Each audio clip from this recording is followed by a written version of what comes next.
Así que Marcos capítulo 5, verso 21 dice: pasando otra vez Jesús en una barca a la otra orilla, se reunió alrededor de él una gran multitud, y él estaba junto al mar. Y vino uno de los principales de la sinagoga, llamado Jairo, y luego que le vio, se postró a sus pies. Eso es interesante que nosotros podamos notar. Cuando Jairo miró a Jesús, dice la Escritura que él se postró a sus pies. Verso 23. Y le rogaba mucho. Pero mira lo que continúa diciendo. Mi hija está agonizando. Ven, pon las manos sobre ella para que sea salva y vivirá. Y el verso 24 dice: fue pues con él y le seguía una gran multitud y le apretaban. Pero de este verso quiero que brinquemos al verso 35. Porque aquí en estos siguientes versos entra un milagro sobre otro milagro que Jesús va a hacer. Pero no me quiero basar en ese milagro que está en los siguientes versos, sino quiero que pongamos toda nuestra atención en el milagro de la hija de Jairo, porque yo sé que Dios quiere hablarnos algo específico a cada uno de nosotros a través de esta escritura. En el verso 35 dice: mientras Jesús aún hablaba, Jesús estaba hablando con la mujer del flujo de sangre, a eso se refiere. Mientras Jesús aún hablaba, vinieron de casa del principal de la sinagoga, es decir, vinieron de la casa de Jairo, diciendo, escuche esto: tu hija ha muerto, ¿para qué molestas más al maestro? Mira estas noticias más desgarradoras, ¿por qué no llamarlo? Mira estas noticias tan fuertes que Jairo estaba recibiendo. De su casa vinieron y le dijeron: Jairo, ya no molestes al maestro, porque tu hija, la que amas, ha muerto. Dígame si no son noticias fuertes esas. Pero en el verso que sigue, yo encuentro algo sorprendente de mi Dios. Dice el verso 36, pero Jesús, aleluya. Me agrada cuando nosotros estamos en una situación difícil, pero Dios tiene algo para nosotros sobre esa situación.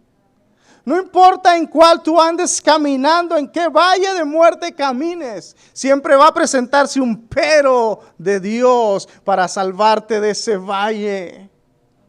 Dice la escritura en el verso 36, después de que Jairo recibió esta noticia, dice: pero Jesús, luego que oyó lo que se decía, escuche esto, iglesia, le dijo al principal de la sinagoga: no temas, cree solamente. Aleluya. Y hoy quiero hablarte este tema: no temas, cree solamente.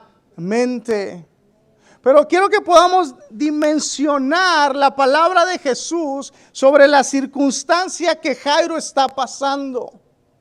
Jairo estaba perdiendo a su hija. Y Jesús viene con Jairo y le dice: no temas, cree solamente. El asunto aquí no son las palabras que está recibiendo Jairo. El asunto es de quién vienen esas palabras. Y en mi situación más complicada, las mejores palabras que yo he recibido de ánimo no son de las personas que me rodean, sino que es de Dios el que sostiene mi vida. Por eso hoy quiero hablarte de este tema, iglesia: no temas, cree solamente. El verso 37 dice: y no permitió que le siguiese nadie, sino Pedro, Jacobo y Juan, hermano de Jacobo. Y vino a la casa del principal de la sinagoga, y vio el alboroto y a los que lloraban y lamentaban mucho. Y entrando les dijo: ¿por qué alborotáis y lloráis? La niña no está muerta, sino duerme. Y se burlaban de él. Mas Jesús, echando fuera a todos, tomó al padre y a la madre de la niña y a los que con él estaban, es decir, Jacobo, Juan y el hermano de Jacobo, y entró donde estaba la niña. Y tomando la mano de la niña le dijo: Talita cumi, que traducido es: niña, a ti te digo, levántate. Y luego la niña se levantó y andaba, pues tenía 12 años, y se espantaron en gran manera. Pero él les mandó mucho que nadie lo supiese, y dijo que se le diese de comer.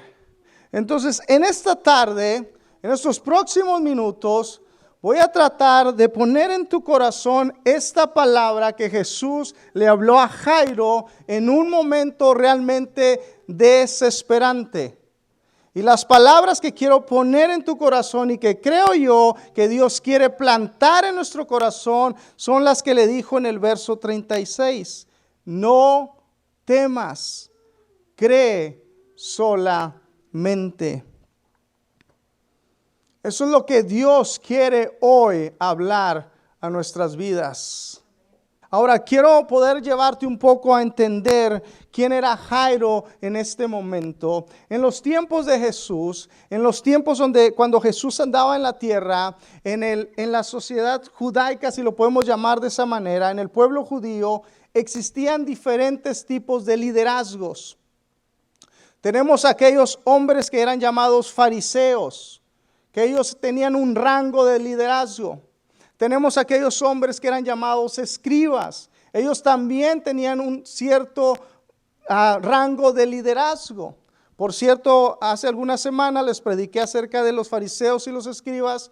Si usted se perdió ese mensaje, búsquelo, lo va a bendecir mucho, créame, lo va a bendecir. Así que vaya ahí, búsquelo, vaya a la página de la iglesia y ahí lo va a encontrar, o si no, vaya y búsqueme ahí en mi página y ahí lo va a encontrar. Y si va ahí, suscríbase, hágale un like y reenvíelo para que alguien más pueda ser también bendecido. Pero bueno, habían diferentes tipos de líderes. Tenemos a los fariseos, tenemos a los escribas, también tenemos a los sacerdotes y también estaban los principales de las sinagogas, entre otros más. Entonces Jairo era un hombre que ocupaba un puesto de liderazgo en la sinagoga. Como principal de la sinagoga, él tenía la autoridad de elegir, escuche, quién podía leer la ley en la sinagoga, en las reuniones, y quién podía orar en las reuniones. Una sinagoga era un lugar de reunión. Se reunían ahí los judíos para hablar de la ley porque el templo de Jerusalén les quedaba muy lejos. Por eso se inventaron las sinagogas y tenían que poner líderes dentro de ella para que pudieran organizar el servicio de Dios. Entonces Jairo era un líder dentro de la sinagoga. Si Jairo decía: hey, tú no puedes leer, tú no puedes orar, su palabra se respetaba y su palabra se cumplía. En otras palabras, Jairo era una persona que tenía un rango de liderazgo en una posición elevada ante la sociedad judía. En mejores palabras, Jairo no miraba hacia arriba, Jairo miraba a las personas hacia abajo. Porque él tenía una posición de autoridad, él tenía una posición de liderazgo. Pero cuando yo leo el verso 22 y cuando leo el verso 23, me describen, escuche, a un Jairo ya no en una posición elevada. El verso 22 y 23 me describen a un Jairo en una posición de humillación. Ahora Jairo ya no está mandando y ordenando: hey, tú no lees, hey, tú no oras, hey, veas esto, hey, ves aquello, o haz esto, deja de hacer aquello. Yo ya no miro a un Jairo así. Ahora miro a un Jairo tirado de rodillas, rogando mucho a un carpintero. Wow. Aquel hombre de autoridad, aquel hombre de poder, ya no está mandando, ahora está pidiendo. Escucha, iglesia. Para el mundo, la posición de Jairo es la posición más humillante. Pero para Dios, la posición de Jairo es la posición más elevada, es la posición más privilegiada, es la posición más poderosa, porque a los pies del Señor puede suceder un milagro. Aleluya, Jesús. A sus pies puede suceder un milagro. Pero Jairo se tuvo que despojar de su título para poder doblar su orgullo y postrarse a aquel que podía salvar a su hija. Escuche, por favor.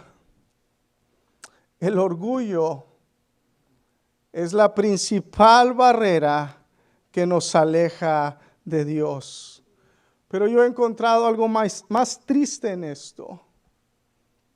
Y orando al Señor le decía, Padre, ayúdame por favor a quebrantar mi orgullo, porque yo sé que es la principal barrera que me aleja de ti. Pero el Señor me enseñaba algo precioso que quiero dejar en tu corazón hoy. El Señor me decía, no solamente te aleja de mí, sino que el orgullo también hace que tu propósito no se cumpla. Yo no puedo cumplir el propósito que puso en mí si el orgullo está antes que el deseo de agradar a Dios. Por eso escribía esto: un corazón orgulloso conlleva a una vida sin propósito, porque el propósito que Dios te ha dado solo será cumplido cuando el orgullo sea quitado. Iglesia, tenemos que despojarnos de todo orgullo que está sobre nuestras vidas.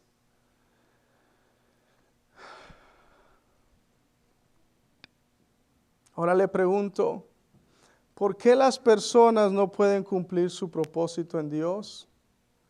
El resultado está en su corazón, porque su corazón se ha envanecido y se ha llenado de orgullo. Y orgullo, hermanos, no solamente es creerte más que otros. El orgullo es no reconocer tu condición. Eso es orgullo. Escúcheme. La Biblia me dice que Él atrae a los humildes. La Biblia me dice que Él nos busca. Cuando hay un corazón humilde, Dios busca a esa persona. Un corazón orgulloso conlleva una vida sin propósito. Recuerda esto, porque el propósito que Dios te ha dado solo será cumplido cuando el orgullo sea quitado.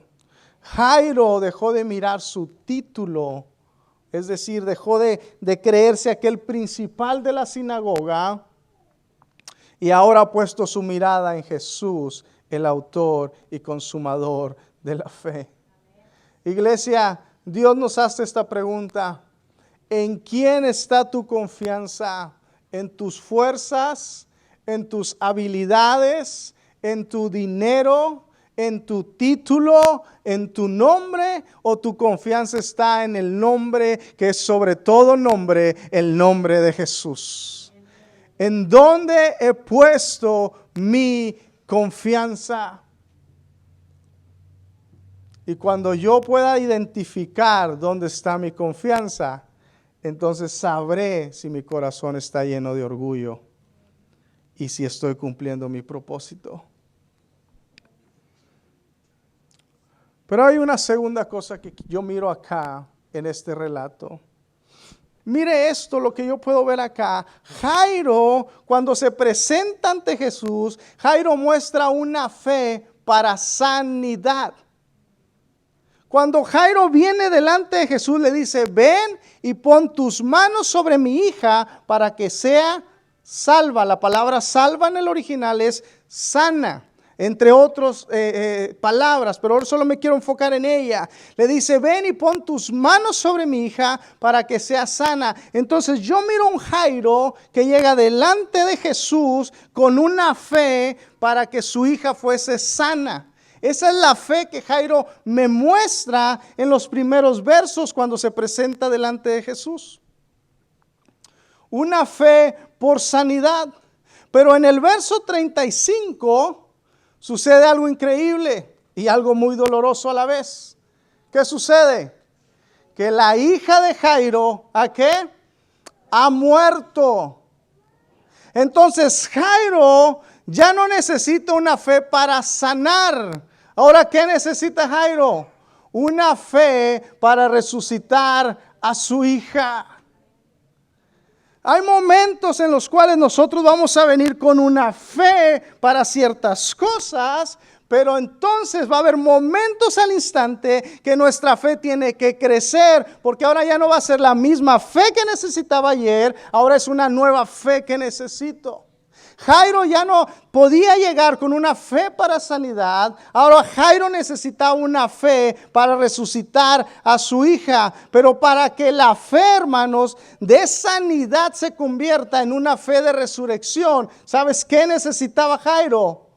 Lo que dice el verso 36, necesitaba la intervención del Hijo de Dios, porque el Hijo de Dios venció a la muerte y dice la Escritura que resucitó al tercer día y ahora está a la diestra del Padre intercediendo por ti y por mí, para que en los momentos difíciles nuestra fe no falte. Si yo quiero convertir mi fe a una fe mayor, necesito la intervención de Jesús. Jesús intervino en la fe de Jairo y le dijo, hey, la fe por sanidad ya no es suficiente. La fe de tu escuela bíblica cuando eras niño, ¿cuál es un canto, por favor? Noé metió a los animales, bla, bla, bla, bla. El arca de Noé, bla, bla, bla, bla. Ahora, dice el Señor, necesitas una fe para casarte. Ay, hermanos, y para casarse se necesita fe, créame. Chicos, necesitan cambiar su nivel de fe ya. Algunos de ustedes los veo incrédulos. Por favor. Jairo necesitaba la intervención de Jesús para cambiar su fe. Ahora mire, iglesia, Jairo no solamente ahora cree que los enfermos pueden ser sanos. Ahora Jairo cree también que los muertos pueden resucitar. Aleluya, Señor. Por eso Jesús en el verso 36 viene con Jairo y le dice, no temas, no temas, no temas. Y no sé, pero siento en mi espíritu que alguien acá necesita escuchar estas palabras que Jesús le dijo a Jairo. No temas, cree solamente. Aleluya, Señor. Hoy Dios te está diciendo, déjame intervenir en tu vida para llevarte una fe mayor que te va a llevar a no temer y creer solamente. Jesús intervino en la vida de Jairo. Ahora mire, iglesia, por favor. En nuestro diario vivir, en nuestro diario caminar, nos vamos a topar con circunstancias que nos van a llevar a hacer lo contrario que Jesús le dijo a Jairo. No sé si le ha pasado eso, pero en mi caminar con el Señor, algunas circunstancias con las cuales yo me topo me llevan a hacer todo lo contrario, que Jesús le estaba diciendo a Jairo. En lugar de no temer, esas circunstancias me llevan a temer. En lugar de creer solamente, esas circunstancias me llevan a dudar, a no creer. Entonces va a haber momentos en tu vida, o no sé si hoy los estés pasando, o los hayas pasado, los vas a pasar, pero va a haber momentos en tu vida que te vas a topar con ciertas circunstancias, con ciertos problemas, con ciertas situaciones que te van a llevar a tener miedo y a dudar del Señor. Y eso no es pecado, por favor. Porque como seres humanos, el Señor dejó en nuestra humanidad esa necesidad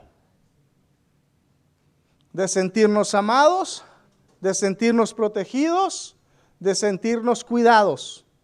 Pero cuando nosotros direccionamos esa necesidad a otro rumbo, entonces el temor y la preocupación, el miedo y la falta de fe vienen a nuestras vidas. Entonces hay circunstancias que nos van a llevar a esto. Por eso hoy quiero hablarte de 3 razones las cuales el temor viene a nuestras vidas, pero también nos lleva a dejar de creer en Dios. Y estas 3 circunstancias que te quiero mostrar están aquí en este mismo relato que acabamos de leer de Jairo.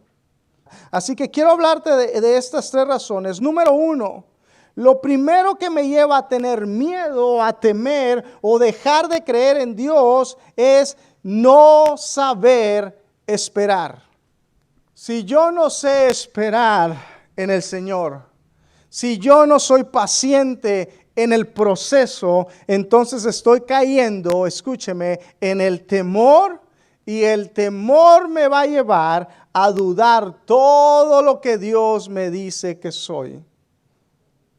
Porque no sé esperar.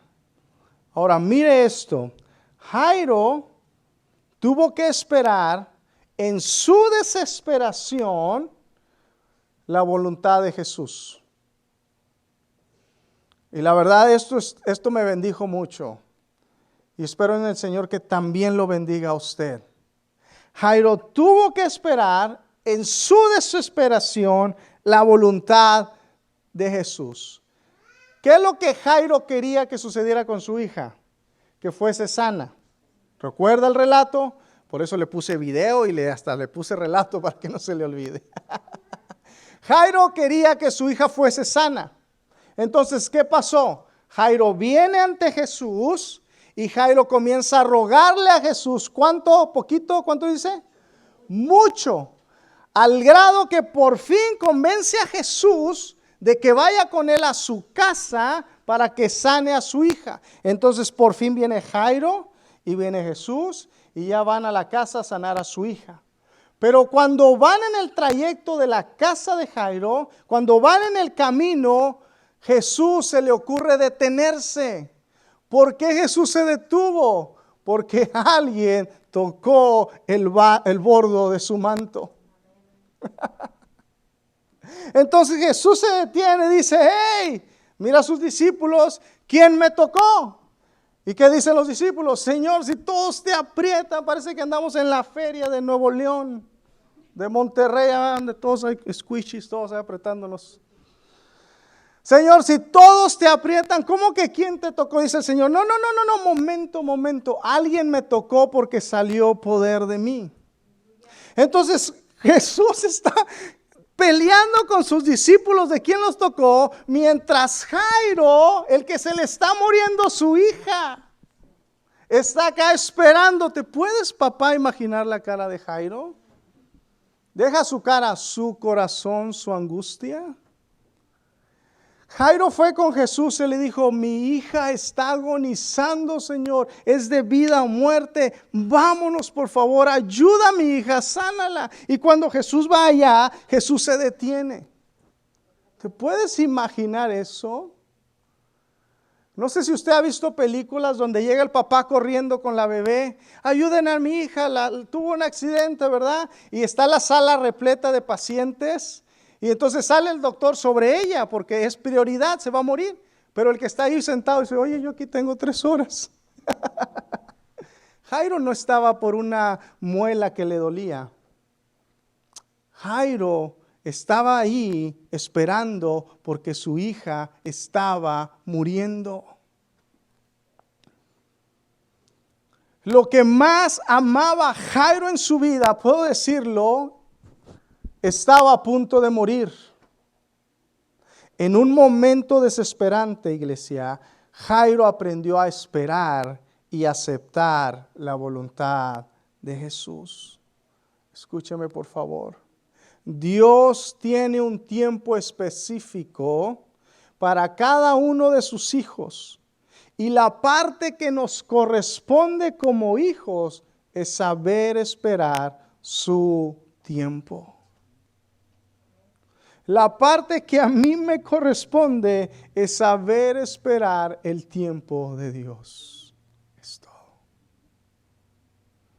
Yo me puedo imaginar a Jairo pensando, esto es mi idea, no está en la Biblia, ¿ok? Pero yo puedo imaginar a Jairo diciendo,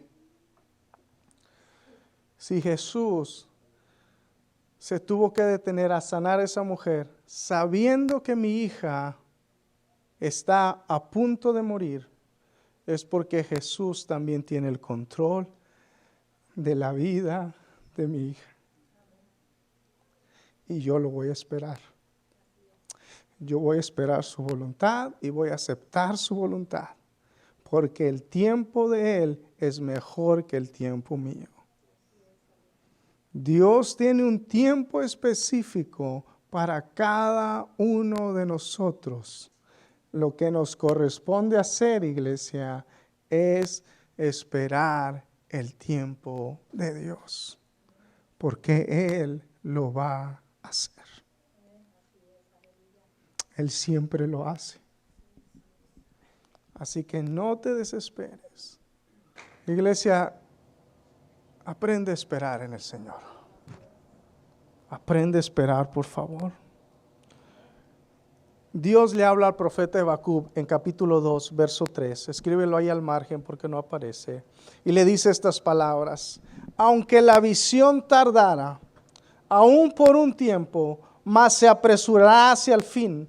Y no mentirá, aunque tardar, escuche, espéralo, porque sin duda vendrá y no tardará. Aleluya. Iglesia, hoy Dios te dice, espera pacientemente en mi voluntad.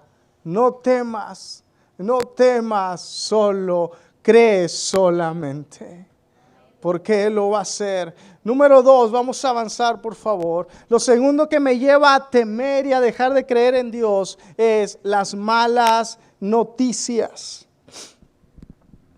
Las malas noticias. A Jairo le dijeron, hey Jairo, ya no molestes más al maestro, porque tu hija, ¿qué pasó? Ha muerto. ¡Wow! Increíble estas palabras. Cuando un ser humano, cuando una persona recibe unas noticias de esta magnitud, la tendencia de la persona es perder toda esperanza.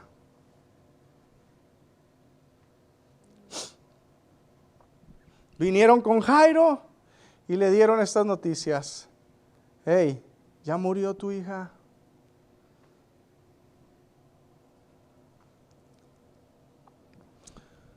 Hoy quiero animarte, iglesia, no con mis palabras, sino con la palabra de Dios, porque la palabra de Dios es poderosa, es eficaz y es viva. En Habacuc capítulo 3, nuevamente, Habacuc capítulo 3, en el verso 17 y en el verso 18, me narra el profeta en esta parte una escena donde vienen noticias tras noticias, así como la historia de Job sobre todas sus pérdidas. Habacuc también me narra una historia donde vienen cosas negativas a su vida, una tras otra. Mira lo que dice la escritura en Habacuc capítulo 3, versos 17 y 18. Dice, aunque la higuera no florezca,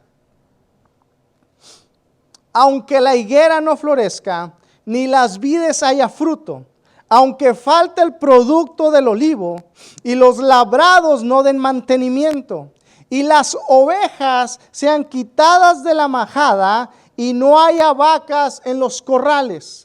Todo lo que está hablando él son noticias malas. Todo lo que él está hablando es negatividad para él. Todo esto que él está hablando no está obrando a su favor. Pero mira la actitud y la fe de este hombre. En el verso siguiente dice, con todo lo que me está pasando, dice, con todo eso, yo me alegraré en Jehová y me gozaré en el Dios de mi salvación. Y en el verso 19 dice, Jehová el Señor es mi fuerza.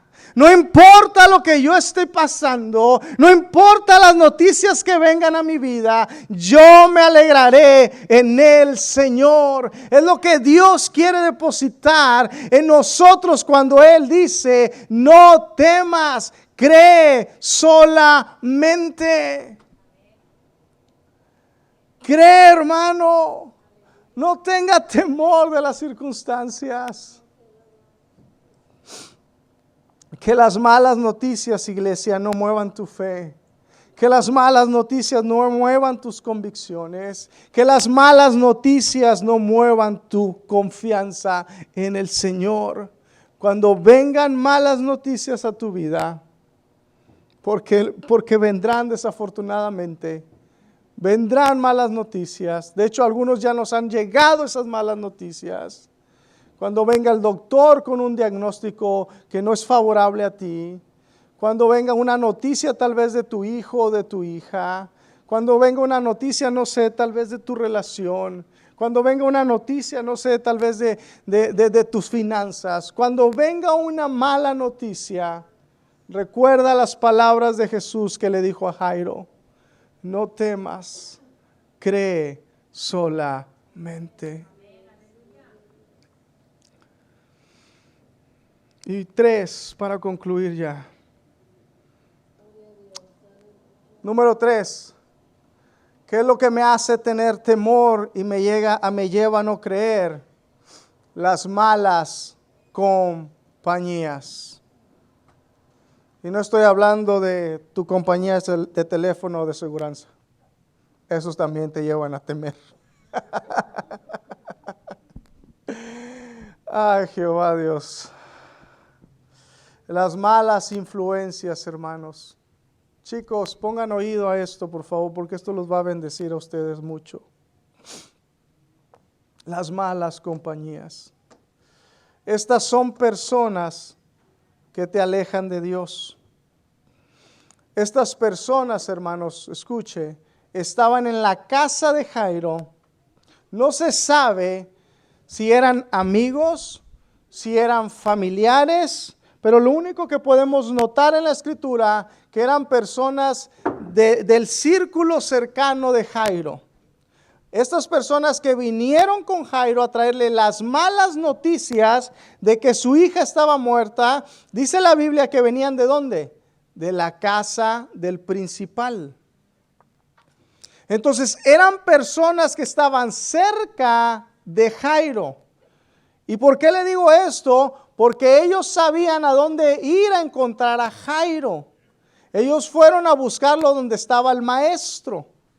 Ellos sabían que Jairo había ido delante de Jesús para rogarle sobre su sanidad. Es decir, que ellos sabían un poco de la fe de Jesús. Perdón, de Jairo. Esto me enseña a mí que ellos, no sé, se sentaron alrededor. Y Jairo les comenzó a decir, ¿saben qué? He escuchado de un Jesús, que sana personas, que lo siguen las multitudes y que Él hace milagros. Mi pequeña se está muriendo, yo necesito una sanidad ya. Entonces Jairo se va. Sus amigos o sus familiares, no quiero equivocarme, no quiero decir quién, que eran amigos, no sé, pero se quedan en casa para preparar toda la onda de lo que tienen que preparar ahí. Cuando la niña muere, ellos saben dónde encontrar a Jairo, porque ellos tenían conocimiento de quién era Jairo y a dónde iba. Y llegan con Jairo y le dicen estas noticias: tu hija ha muerto. Lo malo de las malas influencias y de las malas compañías es lo siguiente que le dicen sus amigos o su disque familiares: ya no molestes al maestro. Si él era el único que podía hacer algo en su hija, ¿por qué un disque amigo o un disque familiar te va a decir que ya no busques al que puede solucionar tu problema? ¿Sabes dónde encuentro eso? En las malas compañías, en las malas influencias. En otras palabras, estos hombres llegaron y le dijeron: Jairo, ya no hay esperanza. Ya olvídate de tu fe, deja de estar orando, deja de estar pidiendo. Ya olvida ese Jesús que tanto sirves. Ya no te queda ninguna esperanza, Jairo. ¿Sabes por qué? Porque tu hija ya se murió. Ya olvídate de Jesús.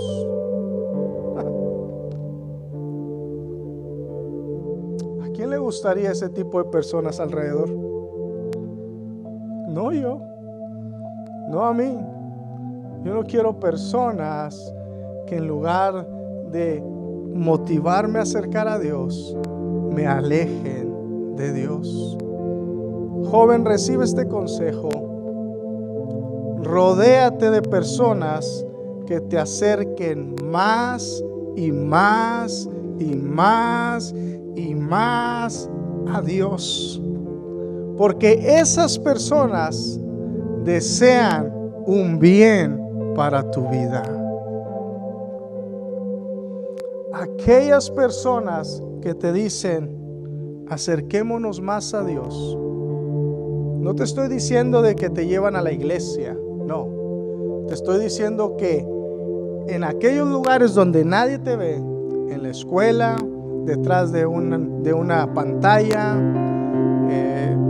las cosas que haces con los jóvenes, en esos lugares donde el único que te puede ver es Dios, que allí en ese lugar, esa persona con quien tú estás, que dice ser tu amigo o que dice ser tu amiga, que en ese lugar Él te demuestre o ella te demuestre que te está acercando más a Dios con lo que están haciendo. Rodéate de estas personas. Hermanos, rodeémonos de estas personas, de amistades que nos van a ayudar a crecer en la fe. Una mala compañía, una mala influencia, solo robará tu paz y robará tu fe. Pablo le dice a los corintios en 1 Corintios 15:33, y esto me dejó, wow, le dice esto: las malas compañías destruyen tu buen carácter.